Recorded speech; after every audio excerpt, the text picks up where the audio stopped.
Naluto ng ating inggit. Na, sarap. Gamot sa inggit. Tawag sa amin ito ay lunok. Yan. Tagalog. Kayo nang bahala. Di ko alam sa Tagalog yan. Basta lunok yan yung Bisaya. Hi everyone, this is Mama Flex again at sa video ito ay i-flex ko po sa inyo kung paano ko niluto ang aking inggit. I mean, ang bacon na nakita ko online. So yan guys, naglaway po ako kaya pinakita ko rin sa aking partner at ayun, nainggit din siya. Kaya dalawa na kami, so nakapag-decide kami na magluto.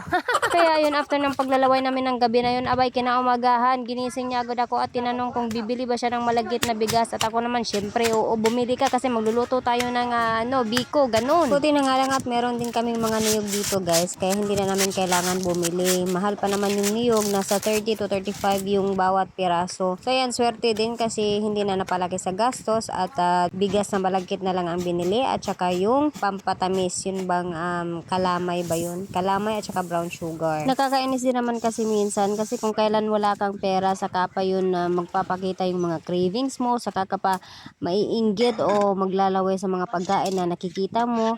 Diba nakakainis? Tapos pagka meron ka naman ding pera, ay naku, wala kang maisip na kainin. Ang mahal-mahal pa naman ng kilo ngayon ng bigas ng balagkit, nasa 90 plus pesos. Nga pala guys, gumawa din ako ng lunok dito, yung nilalagay na topping sa ibabaw ng biko. So bali ganito, kung mapapansin ninyo sa gata guys, nagsiseparate sila na parang may lumulutang sa ibabaw na puti. Yun po yung kukunin ninyo at gagawin ninyong lunok. So bali ngayon ko lang din nalaman guys na yung lumulutang na puti na yun pala ang ginagawang lunok o nagiging lunok kapag ikay nagluluto ng gata. So yun, mas napadali at mas napabilis sa akin na magluto ngayon kasi nga na-discover ko na yun lang pala yung kukunin para gumawa ng ganito. O diba? Pero ang gusto ko na pagkakaluto dito guys ay yung brown, kaya mas niluto ko pa siya ng matagal. At nung naluto na nga siya everyone, ay tinanggal ko na siya sa oil at yung excess oil naman ay aking nalagay sa baso para magamit po natin sa pagluluto o di naman kaya sa ating buhok. At doon naman po sa pinaglutuan natin ng lunok guys, ay doon din natin tinunaw ang ating kalamay at brown sugar. Tapos after nyan ay nilagay na po natin ang ating gata. Hinayaan ko lamang na maluto yung latik guys hanggang sa lumagkit siya ng ganito. At after ko makuha ang aking desired na stickiness ng ating latik, ayan na at atin na pong inihalo ang ating bigas na malagkit dun sa ating latik na ginawa.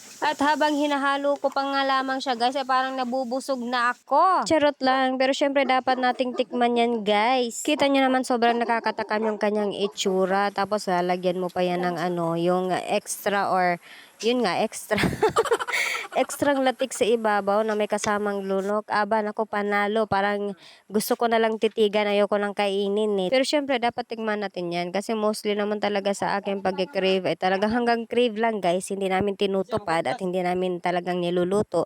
Pero ngayon talagang amin ang isinakatuparan, o diba? At ayan na nga everyone, tapos na ang ating biko na nagmula lang sa inggit.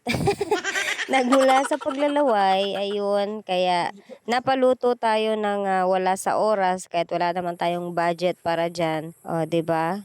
Pero 1 kilo lang yung binili namin. Tara kain!